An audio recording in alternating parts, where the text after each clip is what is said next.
Assalamualaikum warahmatullahi wabarakatuh. Perkenalkan, nama saya Dino Febrianto dari kelompok KKN 106. Jadi pada kesempatan kali ini saya akan mengajarkan tentang formula spreadsheet yang bisa kita gunakan untuk meningkatkan produktivitas dalam mengolah suatu data.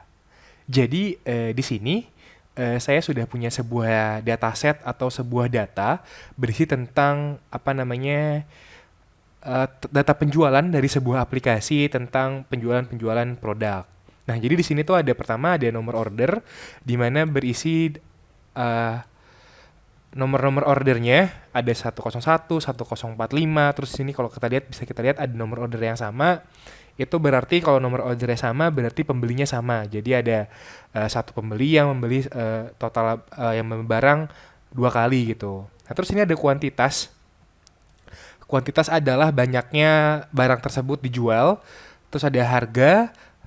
Harga itu adalah harga barangnya sendiri dan di sini ada total penjualan. Nah, total penjualan ini itu masih kosong. Nanti akan kita isi. Nah, untuk nilai total penjualan itu didapat dari mengkalikan antara kuantitas dengan harga. Nah, terus di sini ada tanggal order. Ini tanggal order adalah tanggal pembeli mengorder barang tersebut. Pada sekarang ini kita pakai tanggal order ini adalah format tanggalnya itu belum rapi. Kita bisa lihat ini format yang saya dapat dari sebuah aplikasi penjualan. Nah, sini ada status penjualan di mana status penjualan itu ada terdiri dari ada terkirim, dalam proses dan retur. Nah, terus ada lini produk. Lini produk adalah jenis-jenis produk yang dijual, ada classic cars, motorcycle dan sebagainya. Dan ini ada nama pembeli. Nama adalah PT-PT yang membeli barang tersebut. Ini ada ukuran deal. Nah, ukuran deal nanti akan kita isi juga. Nanti jadi ada deal besar, deal kecil, dan deal sedang. Di mana ini tuh tergantung dari total penjualannya. Nanti kita akan isi menggunakan formula if. Jadi nanti akan kita pakai beberapa formula dari spreadsheet yang bisa meningkatkan produktivitas kita. Jadi mari kita mulai. Mari kita isi dengan kita mulai dengan mengisi kolom dari total penjualan. Caranya bagaimana? Jadi sebenarnya untuk mengisi ini tuh ada dua cara. Kita bisa pakai sum dan auto fill up atau kita bisa menggunakan yang namanya array formula. Nah, mari kita coba dengan menggunakan sum terlebih dahulu. Jadi, bukan sum, maksudnya adalah dengan auto fill up dengan mengkalikan si kolom B dan kolom C. Nah, mari kita coba isi dengan auto fill up dulu. Jadi kita klik sama dengan terus kita klik si kolom kuantitasnya. Ini kita klik, terus kita ketik kali dengan dikalikan dengan harga. Lalu kita enter. Nah, nanti muncullah nilainya berapa. Nah, untuk mengisi bawahnya, untuk mengisi baris bawahnya itu kita tidak usah pusing-pusing dengan mengetik satu-satu. Kita bisa memakai yang namanya auto fill up. Caranya bagaimana? Kita klik ini yang sudah ada rumusnya. Terus kita double klik yang ini nih. Kalau sini sampai dia berubah begini, itu kita double klik. Nah, kita double klik, nanti dia bisa sampai terisi sampai bawah. Nah, tuh dia otomatis terisi sampai bawah. Itu dengan auto fill up. Jadi kita ulang. Ini kita hapus sampai dengan kita klik ini, terus kita kalikan dengan yang ini, dengan C2, kita enter, terus kita klik kolom ini, terus kita double klik. Nah, seperti ini caranya. Nah, atau cara yang kedua, kita pakai array formula. Gimana cara pakai array formula? Jadi kita hapus dulu. Jadi ada sama dengan, kita klik array formula, ini dia muncul. Terus kita klik ini B2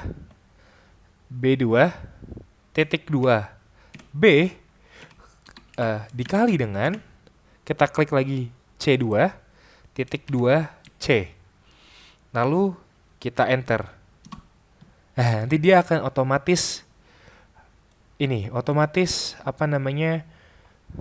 terisi seperti itu. Jadi maksudnya adalah B2 itu berarti kita ambil nilai dari B2 sampai sepanjang kolom B. Jadi sepanjang kolom B sampai bawah dan dikalikan dengan C2 sampai kolom C paling bawah gitu. Nanti dia akan otomatis mengisi sebab bawahnya. Dan keistimewaan memakai array formula ini, nanti ketika ada kolom baru, dia itu otomatis terisi. Jadi nanti ketika kita tambahkan kolom baru, kita tidak usah repot-repot lagi mengisi rumus. Kita tinggal tambahkan saja. Misalkan tambahkan datanya, misalkan ini kita tambah 30. Terus di sini saya tambahkan harganya misalkan 200.000. Nah, nanti dia akan otomatis terisi sendiri karena kita memakai array formula. Seperti itu. Nah, ini saya hapus. Saya hapus. Nah, terus untuk mengetahui kalau misalnya kita ingin mencari informasi tentang misalkan itu ada misalkan sum atau itunya, atau misalkan misalkan kita ingin mencari sum atau total data dari si total penjualan gitu dari kolom D nih. Itu caranya mudah, kita tinggal klik kolom D-nya. Nah, di pojok kanan bawah ini di sebelah sini tuh itu ada sumnya berapa. Ini kita punya sekitar 3,8 miliar atau 38 miliar dari total penjualan dari sini. Kalau misalnya kita klik lagi, kita klik dan kita tahan, itu kita akan punya informasi lain kayak sum, rata-ratanya, nilai minimumnya, nilai maksimalnya, dan juga nilai jumlah datanya ada berapa. Nah, ini seperti itu. Nah, tapi gimana kalau misalkan kita butuh kita butuh datanya, kita butuh data, atau kita butuh, kalau di sini kan, kalau kita di sini tuh hanya informasi saja ya, informasi aja. Gimana kalau misalnya kita butuh angkanya? Nah, itu kita pakai yang namanya fungsi sum. Jadi saya tunjukkan di sini. Ini grand total penjualan atau sum. Jadi kita klik sama dengan sum, terus kita ke spare part data, kita klik ininya, klik kolom D-nya, kita klik kolom D, lalu kita enter. Nah, nanti dia akan otomatis terisi dari sum-nya. Nah, lalu yang kedua, kita selain menggunakan sum tadi, kita bisa menggunakan yang namanya sum product. Nah, istimewa sum product ini kita bisa mencari total penjualan produk tanpa memerlukan kolom dari total penjualan. Gimana caranya? Jadi cara gini, kita sama dengan sum product, terus kita pilih tadi kan jumlah penjualan adalah kuantitas dikali dengan harga. Kita klik ini ya, si kuantitasnya, koma dikali dengan harga, lalu kita enter. Nah, kita juga bisa mendapatkan angkanya tanpa memerlukan kolom total penjualan. Nah, terus setelah itu kita akan membenarkan atau membetulkan kolom tanggal ini. Kenapa sih kolom tanggal ini harus kita benerin? Nah, atau kita perbaiki. Jadi kolom tanggal ini adalah kolom tanggal yang tidak bisa dibaca oleh Excel ataupun oleh Google Spreadsheet. Gimana kita cari tahunya? Jadi coba cara kayak gini nih, salah satunya kita coba tambahkan sebuah kolom baru. Nah, terus kita coba tambahkan kita coba tambahkan si tanggal order ini dengan 1. Nah, kalau misalkan ini benar, tanggalnya benar, maka dia akan mengembalikan nilai satu hari setelahnya. Nah, ini salah nih. Salah kan? Error, atau bisa error, berarti salah. Tandanya itu tanggalnya format tanggalnya tidak diterima oleh Google Spreadsheet atau oleh Excel. Atau kita juga bisa pakai date value, terus kita klik ininya, terus kita enter. Nah, error juga nih. Berarti emang benar format tanggalnya tidak diterima. Nah, terus caranya gimana sih? Nah, caranya itu dengan ini, saya perlu 3 kolom baru di sini. Ini 1, 2, 3. Ini saya kecilin dulu deh. Nah, ini kita isi, misalnya ini untuk tahun, di sini bulan, di sini hari, di sini tanggal order baru, tanggal order. Nah, untuk ngambil tahun caranya gimana sih? Nah, kalau untuk ngambil tahun, kita lihat di sini, kita lihat tanggal order yang lama, itu tahun itu adalah 4 karakter 4 karakter dari kiri. Ya sih, 1, 2, 3, 4. Berarti kita itu sama dengan left ini, koma 4. Lalu kita enter. Nah, kita dapat 2019. Lalu kita auto fill up. Nah, untuk bulan itu kalau kita lihat bulan di sini adalah dapat dari karakter ke-6 dan ke-7, atau dimulai dari 6 dan diambil 2 karakter, yaitu 6 dan 7, dan dia ada di tengah-tengah kan. Berarti kita pakainya sama dengan mid ini dimulai dari karakter berapa? Dari karakter ke-6 dan kita ambil 2 karakter. Terus kita enter, dapat bulan 3, terus kita auto fill up. Nah, yang kedua kita ngambil hari. Berarti hari itu ada di 6, 7, 8, 9. Sama, berarti sama dengan bulan, tapi kita ganti aja ininya. Ini, 9, 2. Nah, dapat, kita auto fill up. Nah, kita udah dapat tahunnya berapa, bulannya berapa, dan harinya berapa, harinya apa. Nah, untuk menyesuaikan, untuk cari tahu tanggalnya atau format tanggalnya, kita pakai namanya date. Jadi sama dengan date, year dulu, kita bisa dari sini, year, month, terus day. Berarti kita klik ke tahun, ini, koma, ini, koma, ini. Terus kita enter. Nah, ini ada tanggalnya, terus kita klik 2. Nah, dia akan ngisi tanggalnya sendiri. Nah, ini berarti tanggal udah bener nih. Ini saya hapus dulu tanggal yang lama dan ininya saya hapus. Saya delete columns. Sorry. Terus ini dapat tanggal order yang benernya. Terus saya akan ngopi value dari ini itu ke sini. Tapi saya akan copy paste-nya itu dengan paste value only. Jadi yang saya paste itu nilainya aja tanpa formatnya. Nah, terus kalau ada yang berubah itu jangan takut, kita akan caranya dengan kalau dia berubah, cara mengembalikannya adalah dengan mengganti format datanya itu ke date. Jadi format number kita ganti ke date. Nah, dia otomatis berubah.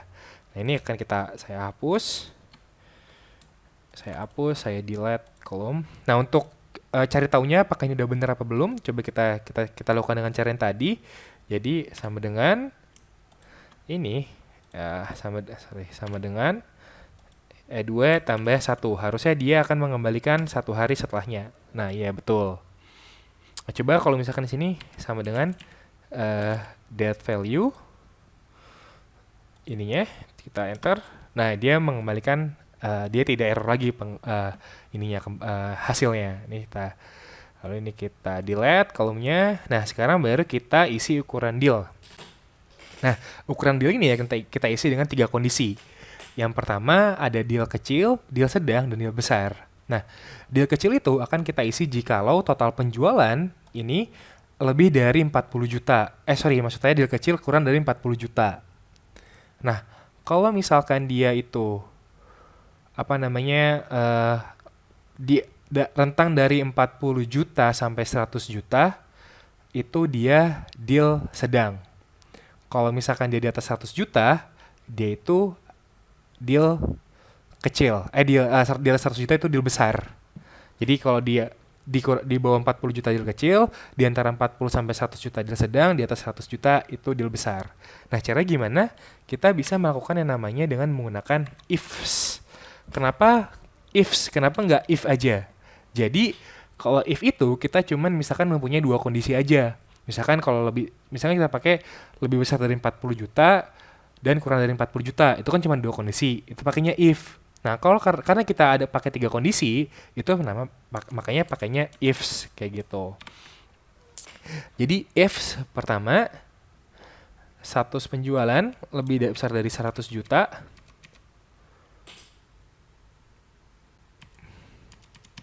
Itu statusnya adalah deal besar. Nah, kalau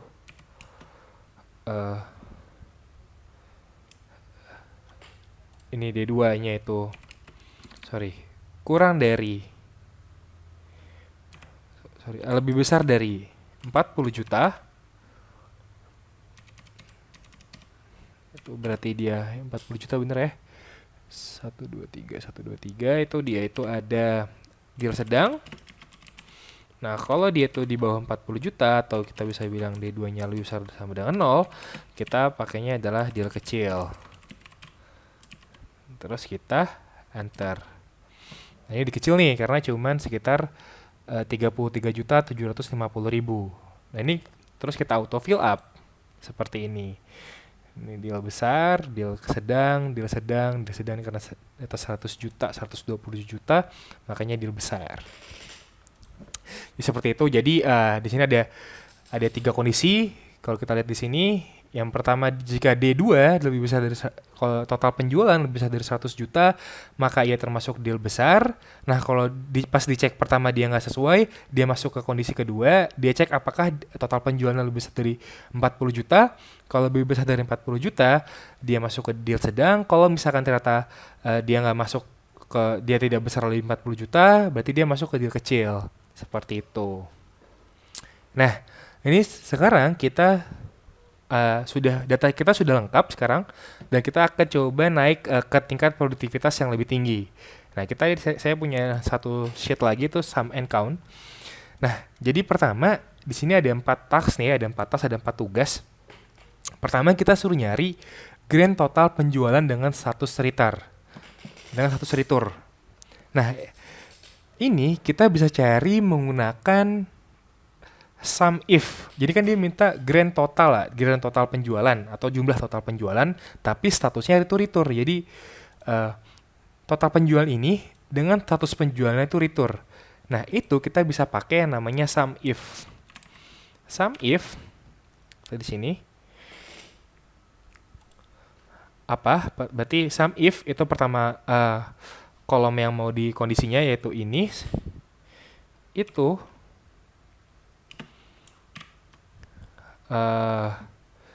dia itu tadi return. Jadi kalau si total penjualnya itu return, kita akan menjumlahkan status penjualnya return. Kita akan, ini ada kondisinya, dan ini terus parameter yang ketiga adalah mana yang mau dijumlahkan. Kita akan mau menjumlahkan si total penjualan. Seperti ini, baru kita enter. Nah, ini hasilnya 389.569.500. Nah, kalau ini kan dia yang ini itu statusnya cuma satu ya, kondisi cuma satu, yaitu status penjualnya return. Gimana kalau yang ini nih? Itu ada 2, yaitu statusnya terkirim dan dia itu motorcycle. Nah, ini kita itu pakai namanya sum ifs dengan S. Sum ifs ini.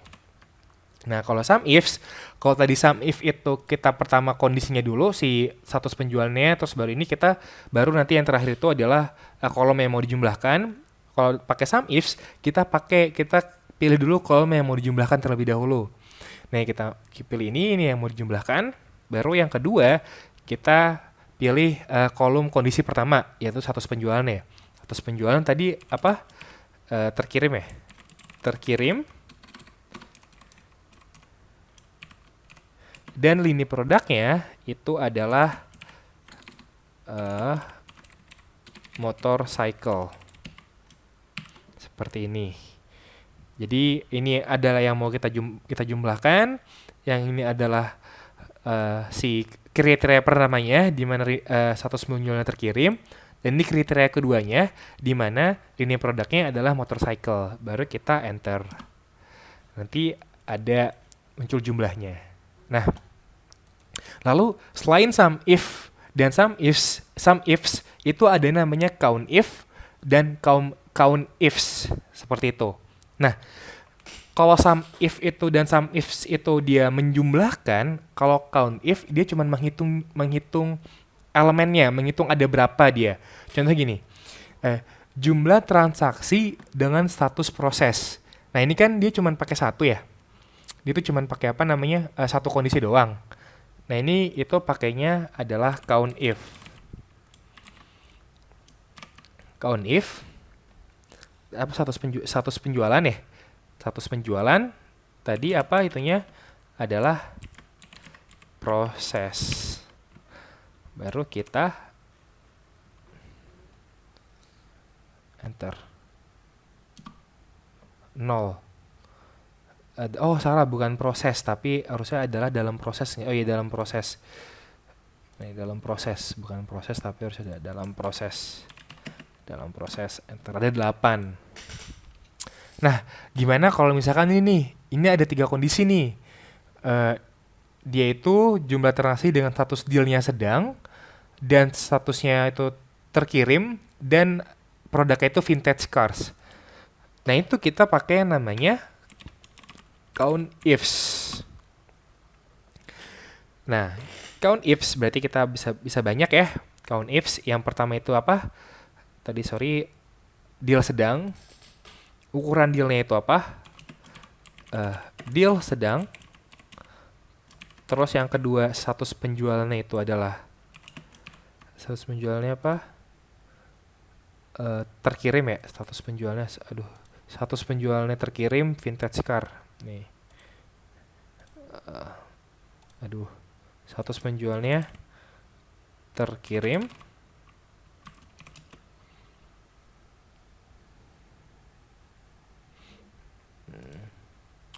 Terus lini produknya itu adalah vintage cars.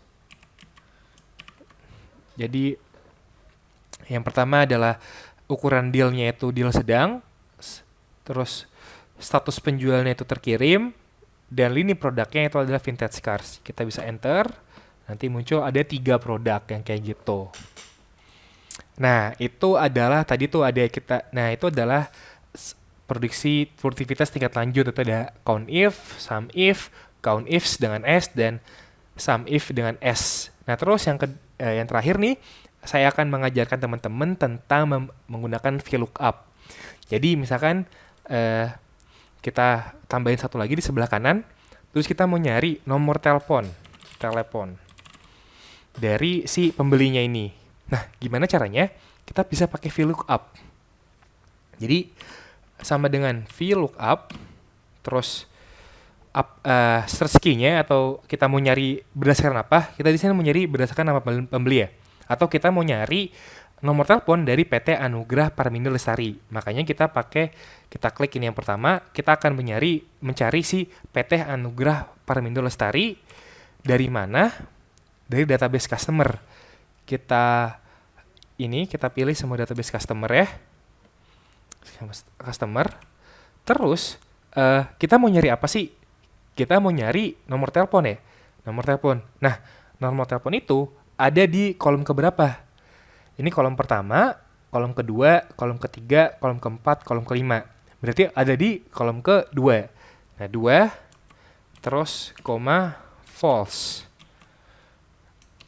Baru kita enter. Nah, nanti dia muncullah nomor telepon dari si PT Anugrah Parmindo Lestari. Ini tinggal kita double klik, biasa nanti dia akan mengisi sendiri. Nah, mungkin itu saja yang bisa saya sampaikan untuk formula spreadsheet yang dapat membantu produktivitas. Mudah-mudahan ini bermanfaat buat teman-teman. Kurang lebihnya mohon maaf. Wassalamualaikum warahmatullahi wabarakatuh. Saya Dino Febrianto, pamit undur diri.